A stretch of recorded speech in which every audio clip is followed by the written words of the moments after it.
दुआ करें कि पाकिस्तान में बारिशें हों। एयर क्वालिटी इंडेक्स खौफनाक हद तक खतरनाक हो चुका है।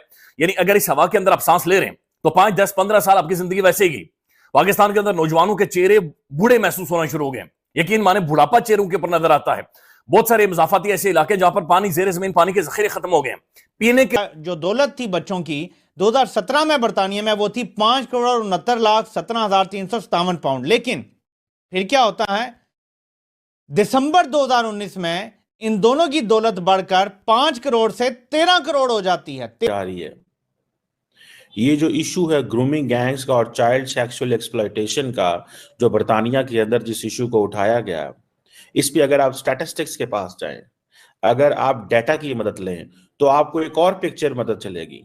लेकिन वज़ीर-ए-आज़म शहबाज शरीफ ने लाहौर में सदर नून लीग नवाज शरीफ से मुलाकात की है। ज़राए के मुताबिक वज़ीर-ए-आज़म ने नवाज शरीफ को अपोजिशन से मुज़ाकरात से मुतालिक ब्रीफ किया। उन्होंने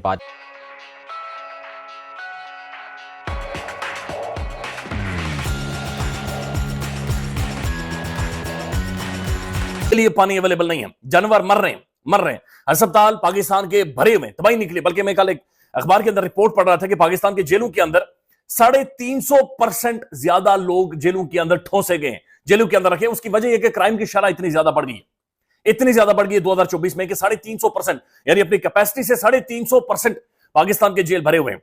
समझ से बाहर है। यानी अब अगर आप किसी भी चीज का तजिया करें, किसी भी चीज को देखें ना, समझ नहीं आती कि पाकिस्तान के अंदर कोई ना कोई ऐसा है जिसकी इतनी नाहुसत है, इतनी को खदड़ किस्म की इसकी नाहुसत है, या कोई ऐसा कोई नाहुसी शख्स इस मुल्क के अंदर मौजूद है कि जनाब कोई, यानी आप सीधी भी मारेंगे तो खबी पड़ेगी, उल्टी पड़ेगी। कोई चीज आपकी ठीक होकर दे नहीं रही, कोई चीज आपकी बेहतरी की तरफ नहीं जा रही, कोई एक इशारिया, कोई एक इंडेक्स, कोई भी प्रोग्रेस, कोई चीज आपको पाकिस्तान के हवाले से बेहतर होती हुई नजर नहीं आती। लोगों को आप देख लें, चोरी चकारी को देख लें, पाकिस्तान के अंदर जुल्म को देख लें, पाकिस्तान की जुडिशरी को देख लें, अदालतों को। असद अली तुर्क साहब ने एक व्लॉग किया है। वो कहते हैं कि जनाब सुप्रीम कोर्ट के अंदर जो प्रेस गैलरी है उसके साथ एक बाथरूम बना हुआ है, बाथरूम के अंदर गंदा पाइप था गटर का, वो लीक करता था। तो वो कहते हैं दूसरे तीसरे दिन में गया, मैंने कहा देखा वो गटर का पाइप नहीं लीक कर रहा। तो मैंने उनसे पूछा कि शुक्र आपने पाइप ठीक करवा दिया। तो वो सुप्रीम कोर्ट के अमले ने बताया कि जनाब चीफ जस्टिस साहब आए थे और चीफ जस्टिस ऑफ पाकिस्तान वो आके गटर का पाइप ठीक करवा के गए। यानी कि चीफ जस्टिस ऑफ पाकिस्तान, जिसका काम इंसाफ देना इस मुल्क के अंदर, वो इंसाफ छोड़कर गटर के पाइप ठीक करवा रहे हैं। हसनान मलिक साहब ये कहते हैं उन्होंने घोड़े रखे हुए और शाम को जाकर घोड़ों में चढ़ जाते हैं। यानी 3 बजे जाकर कौम घोड़ों के नीचे है और चीफ जस्टिस साहब घोड़ी पर चढ़ जाते हैं। ऐसे टाइम में जो ऐसे हालात पाकिस्तान के अंदर बने हुए जहां पर हर शख्स बीमार हुआ पड़ा है, बारिशें नहीं हो रही, बहुत हद तक ये मैसिवली डैमेजिंग है। क्लाइमेट चेंज के ऊपर कॉन्फ्रेंसेज होती थी, हमारे जो उलमा कराम होते थे उनका एक रोल सोसाइटी के अंदर होता था। नमाज तौबा अदा करते थे, जुमे वाले दिन दुआएं होती थी, मुल्क भर में दुआएं होती थी, उलमा कराम खड़े होते थे, अल्लाह के सामने हाथ खड़े करते थे, आंसू बहाते थे, कुरान करीम की तिलावत करते थे। लेकिन हमारा आज का मौलवी ये इसके अंदर बेशर्मी और डिटाई के साथ उस सरकारी ससफ के अंदर शामिल हो गया कि जो खौफनाक है। यानी मौलवी आज दरबारी बना हुआ है, हमारा मौलवी भी आज दरबारी बना हुआ है। अंदाजा लगा लें अता तारड़ साहब के साथ जिन मौलवियों ने बैठकर प्रेस कॉन्फ्रेंस किए, उन्हें पता ही नहीं अलकादर ट्रस्ट केस क्या है, उन्हें पता ही नहीं है कि 190 मिलियन पाउंड केस क्या है, उन्हें पता ही नहीं इसके अंदर मलिक रियाज शामिल है, इसके अंदर मियां नवाज शरीफ का बेटा शामिल है, उन्हें पता ही नहीं है कि जो मलिक रियाज है और जो नेशनल जो बरतानिया की एनसीए है उसके दरमियान में वायदा क्या हुआ था। वो बस आगे और आकर उन्होंने कहना शुरू कर दिया, उन्होंने कहा जिन्हें तहरीक इंसाफ और इमरान खान और बुशरा बीबी और जो अलकादर ट्रस्ट है, ये चूंकि इस्लामी यूनिवर्सिटी अलहदा, इनको आपस में ना जोड़ा जाए, एक करप्शन का पैसा और फिर एक इस्लामी यूनिवर्सिटी, इनका आपस में ना बनाया जाए। और बाकायदा से इस तरह की गुफ्तगू बातचीत उन्होंने की। मोहम्मद राज गोंदल साहब ने तो खैर उनको बिल्कुल उधेड़ कर रखा है, लेकिन अंदाजा लगा लें कि हमारा जो मौलवी है वो इज्जत वाले मामले के ऊपर, ये मौलवी ही है जिसने जाकर एक झूठ बोला कि ना मैंने 2-3 निकाह करवाए। तो हमारा मौलवी का रोल देख लें, हमारी अदालतों का निजाम इंसाफ का रोल देख रहे हैं, और शायद इसी वजह से पाकिस्तान के अंदर आप देखें तो कि माने पानी पीने को अवेलेबल नहीं है और बिल्कुल तबाही है, जो कि पाकिस्तान के अंदर हर तरफ एक नहुसत है जो कि नजर आती है। अब सारी की सारी डिबेट को रेशियल एंड कल्चरल स्टीरियोटाइप के इर्द गिर्द डाल दिया गया है। ओ जी, रेशियल एंड कल्चरल स्टीरियोटाइप, ये 2 लफ्ज याद रखिएगा, रेशियल एंड कल्चरल स्टीरियोटाइप्स। अब सारे के सारा जो नैरेटिव है पाकिस्तान के बारे में, क्योंकि हमारे लोग एक्सप्लेन नहीं करते, हमारे लोग बात नहीं करते, और बात कहां से चलती है? It starts from the top, it starts from at the above, the leadership level पे ये बात चलती है। भाई मुझे बात बताएं, ये जो ग्रूमिंग गैंग्स हैं, मैं इस चीज को मानता हूं कि बहुत सारे इलाकों के अंदर बहुत सारे पाकिस्तानी जो बाहर रहते हैं वो बहुत सारी ज्यादतियां करते हैं अपनी फैमिलीज के साथ, मुझे इस चीज का भी अंदाजा है।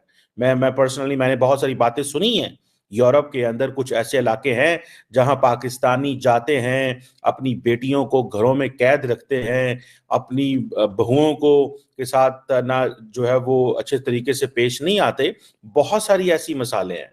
ले तो जाते हैं उनको यूरोप, लेकिन उनके साथ वो ट्रीटमेंट नहीं करते जो वहां के कवानीन देते हैं। इस चीज की मैं इस चीज को मानता हूं। देखें, जो चीज सही हो वो माने, जाओ गलत हो वो उसको भी माने, और ये वो सारे लोग नहीं करते। लेकिन क्योंकि वो पाकिस्तानी भाई यहां से लेके जाते हैं अपनी बहनों को, बेटियों को, बहुओं को, और कहते हैं कि जाके वहां पे पाकिस्तानी कानून और पाकिस्तानी तौर तरीके और जो हमारे तौर तरीके हैं घर के, उसके मुताबिक रहे। अब ऐसी दुनिया थोड़ी चलती है। बहरहाल, ये जो सवाल है ग्रूमिंग गैंग्स का, इसको समझने की जरूरत है। इसको आपने दो रेशियल एंड कल्चरल स्टीरियोटाइप्स के तहत देखना है, ठीक है जी। और खास तौर पे क्योंकि इसको लिंक कर दिया गया जी साउथ एशियन मैन, इंडियंस कहते हैं जी जी जी हमारा नाम ना लें इसमें, हमारा नाम ना लें इसके अंदर, ठीक है जी। सो ये अगर आप इस चीज को देखें तो डाटा अगर आप आपके सामने लाए, जो मिनिस्ट्री ऑफ जस्टिस है, ठीक है जी, वो ये कहती है बरतानिया की कि 83% जो चाइल्ड सेक्सुअल अब्यूज है, वो जो लोग थे जिन्होंने चाइल्ड सेक्सुअल ऑफेंडर्स जो थे, जो अब्यूजर्स थे, दे वर वाइट। उनमें से 17 जो है वो they are people of colour. उनमें साउथ एशियंस भी हैं, बाकी भी कम्युनिटीज मौजूद हैं। उनमें मेरा ख्याल है 2% जो है दे आर पाकिस्तानीज, 2% पाकिस्तानी है। लेकिन नाम किसका है? South Asian. ये मैं नहीं कह रहा, ये आप जाके मिनिस्ट्री ऑफ जस्टिस का डाटा चेक करें। मुझे छोड़ दें, मेरी बातों को तो ना माने आप, ठीक है जी। लेकिन उसका इंपैक्ट किस पे होता है? एक पूरे का पूरा रेडिकलाइज्ड नैरेटिव है जो आपके सामने आता है। एक नैरेटिव सामने आता है, और उस नैरेटिव में जारी बात है पाकिस्तानी पहले ही बदनाम है, हरकतें भी ऐसे करते हैं, डंकियां लगा के वहां जाते हैं, इलीगल जाके वहां रहते हैं, ठीक है। ऊपर से 9/11 के बाद प्रोफाइलिंग भी होती है। 13,85,05,397, यानी आपके पैसे इतने ज्यादा बढ़ गए तो जज ये कहता है कि फिर ये प्रोबेबिलिटी है कि एक तरफ आप वहां करप्शन तस्लीम कर रहे हैं, आपकी वहां पे करप्शन खुद आप एक्सेप्ट कर रहे हैं, आपको जुर्माना हो रहा है, तो इसका लिंक जुड़ता है कि अचानक आपके बच्चों के अकाउंट में पैसे आ गए, उधर आप पे करप्शन साबित हो गई, तो वो लिंक जुड़ गया। इस लिंक जुड़ने की वजह से अब आपने तीसरी चीज समझनी है, पॉइंट। एक तो ये बात क्लियर होगी ना कि शक क्यों पड़ा, क्यों ये इस तरह के फैसले आए कि लिंक जुड़ गया, ठीक है।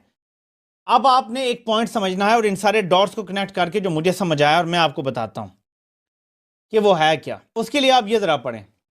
I consider the timing of this significant increase of cash reserves held in the UK as highly suspicious and suggestive of attempts to conceal the proceeds of criminal conduct from the government of Pakistan, especially when considered alongside the political and judicial developments in Pakistan. यानी अचानक जो आपके बच्चों के अकाउंटों में इतना ज्यादा पैसा आ गया, हम ये शक करने में हक बजानिब होंगे कि ये आपकी तरफ से कोशिश है पाकिस्तान की हुकूमत से ये छुपाने की जो आपने गलत कारियां की हैं, ठीक है।